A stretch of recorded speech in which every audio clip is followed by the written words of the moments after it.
everybody, Pastor Shem here. Just wanted to do a video in regards to relationships, in regards to addictions, in regards to all the things that people seem to be so indulged with. Let's talk about relationships. Let's talk about sex. It's so easy to be a whore. It's so easy to go around and sleep with everybody you meet, everyone who looks good, everyone who gives attention to you. It's so easy to do that. What's not easy is to wait until you get married before you have sex. What's not easy is to keep God first in your life. So you want to go and do the easy, go ahead and be a whore. You want to do something that's worth everything in the world, fear God. Wait until you get married to have sex. I remember I used to always think, well, I gotta be with the person because I gotta make sure the sex is great. You give everything to God, He's gonna make sure that the sex is great. What about alcohol? What about drugs? It's easy to do drugs. It's easy to sit there and drink all day. They've made beer so cheap these days that you can get a bottle for 99 cents. It's easy to be poor and hang out on a corner and bum for change and drink beer. It's easy to drink liquor, the cheap liquor too. It's easy to drink cheap wine. They got the $5 bottles these days.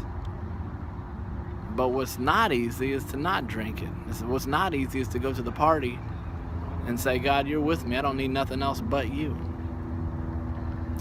See, when I see people doing what's easy, it shows me how weak they are. You're looking at a man of power now. Now, I wasn't always like this. I was weak. I felt like I had to drink, I had to smoke, I had to do everything else. Now, though, devil, you're a liar, and I'm going to stomp on your head all the days of my life. So I praise you. I want to thank you. We could go on and on and on about what's so easy. It's easy to sit around and sell dope. It's easy. Just sit there and put yourself at risk of going to jail, missing out on your family for months, years, and maybe even your life. It's easy to do that. And it's easy to go get a job and work. But probably at that job at McDonald's, you're worried about what people are going to think about you. Well, what does God think about you? All the great things, all the blessings come from God. Once I stopped worrying about what people thought about me and focused on what God thought about me, my whole life shifted. We're talking about abundance. We're talking about greatness.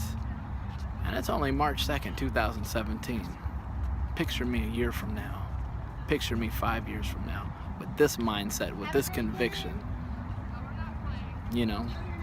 with this foundation, with God being the center of my life at all times and everything. I don't want to do what's easy anymore. I want to go against the grain. I want to do what others aren't doing so I can have what others don't have. And what is that? Is God. Is walking in the fullness of where God would have me to be. What did God make me for?